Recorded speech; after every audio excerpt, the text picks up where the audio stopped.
Ladies and gentlemen, according to my Muxie, I just received a $1,000 tip from Santa Claus. Wow. So, ladies and gentlemen, it's December 31st, and 2023 has been a heck of a year, all right? For me, for the content, for the channel, for the business. You know, ultimately, everything is weighed by positives and negatives, right? I mean, can we just get the negatives out of the way? I think we should. I think we should get the negative things out of the way so that way we can focus on the positives. Because if you want me to be honest, I think that for me and this channel and my other channel, DSPReacts, I think overall this year was very positive, okay? Although there were some setbacks. So let's talk about that. I certainly want to keep the positivity going. I don't want to be negative and say, man, now we dipped and meh. What were the setbacks this year? Well, first of all, I launched a React channel called DSPReacts. And it started off very, very strong. You know, that channel had a lot of members, paid members, who were supporting it.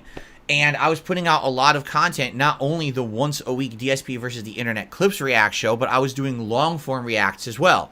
That was the idea, is that channel was going to be three kinds of content. Short clip reacts once a week, long form reacts once a month, and an interview show, right? Well, here we are at the end of 2023, and the only thing still going is the weekly clip show.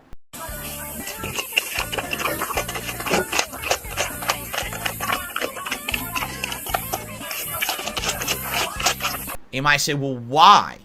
Right? Why did that happen? Well, it goes hand in hand with something else, but let's analyze that, okay? The clip show works. It's certainly not my most popular content, but it's got an audience of a few hundred people who like watching the live stream and the on-demand videos, or both. And there's about 100 people who consistently enjoy being members of that channel and submitting clips every week to be watched, right? Nope. So I still think that is the bread and butter of that channel. It's what's going to keep it going because that's the consistent content I'm putting out, right? What else did I put on that channel this year? Well, I put out long form reacts, right? I reacted to some really long documentaries, like the Pro Jared documentary, the Wings of Redemption documentary. I went over and I actually reacted entirely to the Internet Historian channel, 3 of their long form videos that were about 45 minutes plus longer. And it allowed me to have a whole day where instead of doing gameplay, I could just chill with you guys and talk about other content and give you my opinions on it. People really seemed to like that, right? So that content also, I feel, worked. Did it blow up in popularity? No, but it was good variety of content, okay? Now, also this year, I did a series of tier maker videos. And the tier maker videos are kind of all over the place. It really seems like it depends on the subject matter. So if I'm doing a tier maker about food or ranking video games of the last decade, people love them. Good views, good attendance, people seem to like that tier maker content. But if I'm doing other random tier makers, like when I ranked horror movie villains, or when I ranked Christmas movies and specials against each other and stuff like that, that didn't do so well for whatever reason. Apisho resubscribed for 13 months and said, Phil, you're boring. Thank you very much, Apisho. I appreciate that compliment. Thanks very much. There was some live react stuff that I did this year. So, for example, I live reacted to Summer Games Fest, right? And I did live reacts to some of the digital presentations that companies like Microsoft and Sony did this year, okay? And I'll be honest, that was some of the biggest flopped content I did this year. Like, taking the time out of my daily routine to do a live react to their broadcast as it's being broadcast live. And the funny part about it is, this is what people ask me for years. I find, and this is no exaggeration, probably about 80 to 90% of the time that something goes wrong for me, it's because someone else was incompetent or didn't do their job. Just being honest. Just being completely and utterly honest. Phil, E3, are you going to live react to E3? Phil, there's a press conference from Xbox. Are you going to react to it? People always wanted me to. I did this year. It was the worst content on that channel when it came to being received. Lowest views, lowest feedback, most people saying they didn't really enjoy it. No shit. Like, that's what I've been telling you guys for years, is that the live react stuff is crap. It's fluff. All those years that I resisted doing react content, that's the content you guys were consistently asking me for and I was being resistant to.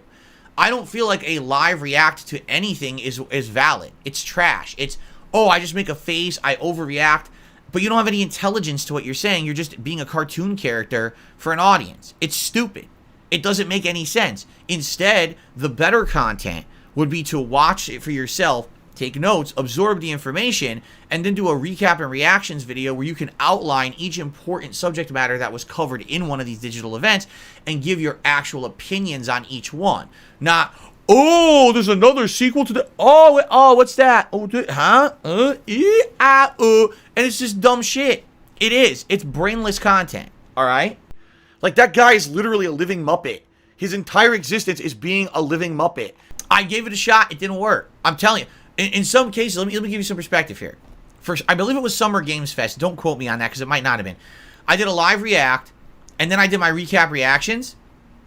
Overall, my recap reactions, all right, did almost as good as the live react. But the point I'm making here is the stream did poorly.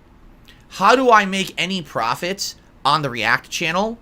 Stream support. Why? Because the vast majority of videos I put out on the React channel get claimed by third parties. When I'm doing a live react to an Xbox press conference, something in that conference is going to get claimed, and I get no money on that on-demand video at all. There's one final thing I will say. It's a running thing that I've been saying for many years. I'll say it again this morning, okay? Ladies and gentlemen, money talks. Money What do I do? talks. Zero. I will never make ad revenue or anything after the fact on that video. I will only make profit on memberships, super chats during the live stream, and tips during the live stream. And the live react streams I did were some of the slowest supported, lowest engagement streams of the entire year. People didn't care. They were bored. Well, you know what they liked? The recap reaction I did after. The recap reaction I did after got more engagement and support. So why did I even do the live react? That was my whole day. Like, literally, my whole day was taken up by doing the live react. So if anything, what I've learned this year is that the live react stuff doesn't work for me. Where's this money? It shows money right here, but there's no money here. I tried it. Based on your feedback, it doesn't work. It's disappointing because I wanted it to work, but it didn't work at all. Okay? And that's sad because for other people it does work. There's people who've been doing live reacts for 100 years. I mean, fucking Angry Joe live reacts to every trailer, every game, right? And he gets ginormous success doing it. Good for him. I guess that's him and his team have perfected the art of whatever the hell it is, right? For me, I tried to, it was just not entertaining. People don't like it. So I certainly don't see the point of doing those live reacts when it adds absolutely nothing and people didn't enjoy the content. Okay? So I wouldn't expect them in the future. Just being honest, I just don't see the point of doing the live react content when people didn't like it. Okay? So that was a fail. The tier makers are kind of some are good, some are bad, but it's something I like. The long form react, let's talk about the long form react stuff, okay?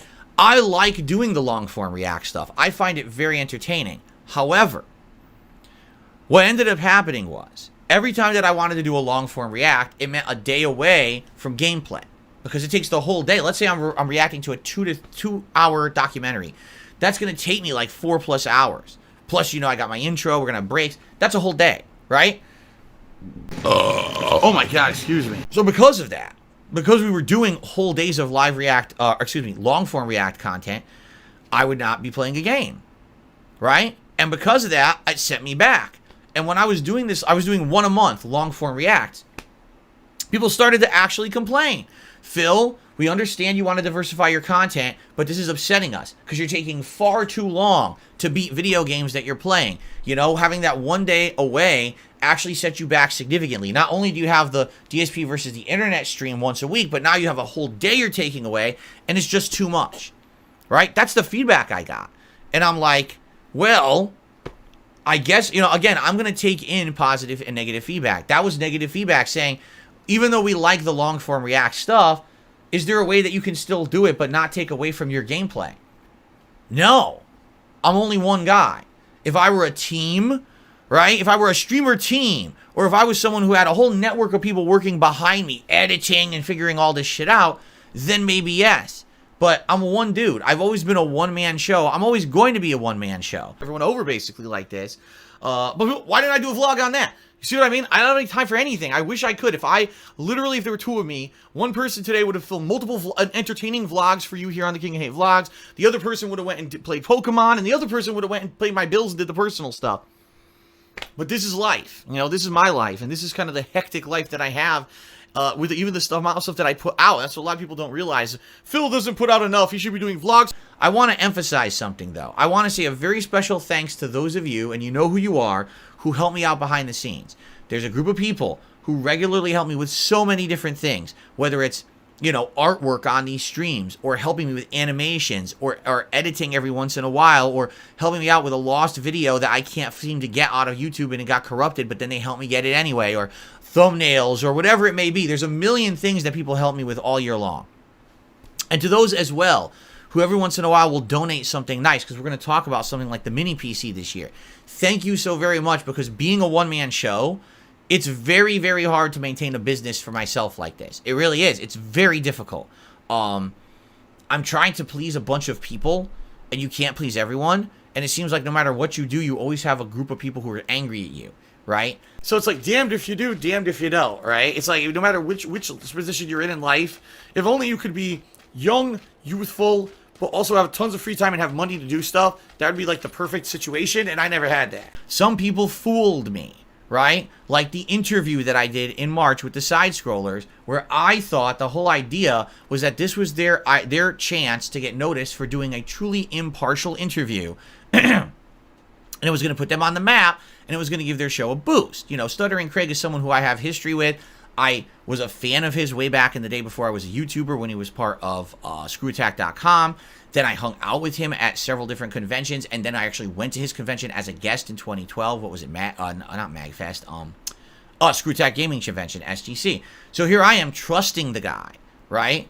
With basically 5+ hours of my time, and instead of actually being impartial, he kind of fools me into thinking he's going to be impartial. But by the end of the interview, he's essentially just trying to say, just spill the beans and confess to all these horrible things. And I said, didn't do any of them. I'm not going to confess.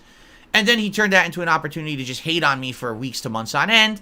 And it just continued. And the problem is, here's what I have to say about this, all right? To kind of put a final cork in the end of it, all right? The problem with that was, it didn't just affect me, all right? If it just affected me, that would be one thing. Me! But it didn't just affect me. It affected every one of you too. It did.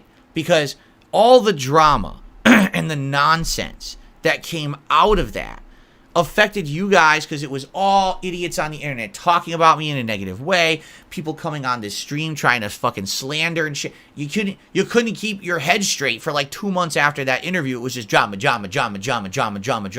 Luckily, what I would say is by the summer, when Street Fighter 6 came out, finally it had calmed down, and having a summer of such great content of me focusing on that game and everything kind of washed it away. And for the second half of this year, if you haven't noticed, I've stayed out of all that shit, no matter how much they try to pull me into it, right? They want me to comment about this. They're talking about you over here. You're going to talk about that. What about the podcast here? What about this person talking shit about you here? Wow, did you hear about this? Did you hear about that? I don't care. I want nothing to do with any of it. I want nothing to do with any of those idiots. All they do is create drama for people on the internet, because they have no content, no talent, and absolutely no useful anything on this life or existence on Earth. If they disappeared tomorrow, we'd all be fine. In fact, in some cases, we'd all be better off. So I don't care about those idiots and what they do. And I'm glad that I stuck to my guns and I stayed away from all of that nonsense. And I was able to recover